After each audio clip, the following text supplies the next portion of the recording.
c'est très important, comme la façon qu'on a eu de commencer, que j'ai voulu commencer ce débat, c'est que l'on comprenne les tenants et les aboutissants de cette opération, que la France n'est plus la France. Tout à l'heure, j'entendais des choses, j'ai pas réagi, mais mon sang bouillait. Quand on explique que la France serait trop petite, nous sommes un des 5 membres permanents au Conseil de sécurité. 6e ou 5e ou 6e économie mondiale encore, même si en fort déclin. Notre langue est la seule langue avec l'anglais à être parlée sur les 5 continents. On a la 2e zone économique exclusive au monde.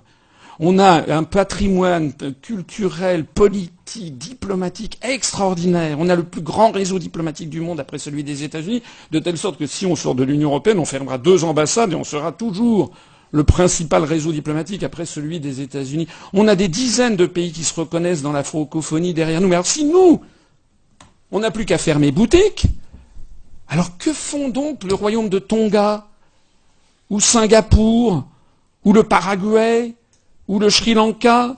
Qu'attend Israël pour fusionner avec les 27 pays alentours?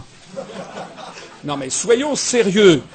Soyons sérieux. Il faut un pays, on ne peut pas, pareil pour Singapour, on ne peut pas, dans le monde d'aujourd'hui, postuler que des pays sont par nature des moins que rien, parce que ça, ce discours, on ne l'entend d'ailleurs qu'en France. Mais quand vous allez dans les autres pays du monde, quand vous connaissez, je sais que Philippe Jorgensen a beaucoup voyagé, il a certainement des amis dans le monde latino-américain, dans le monde russe, chez les Chinois, etc. Quand vous avez des vrais amis, ils vous disent « Mais qu'est-ce que vous êtes en train de devenir ? Vous, la France de De Gaulle, de Clémenceau ?»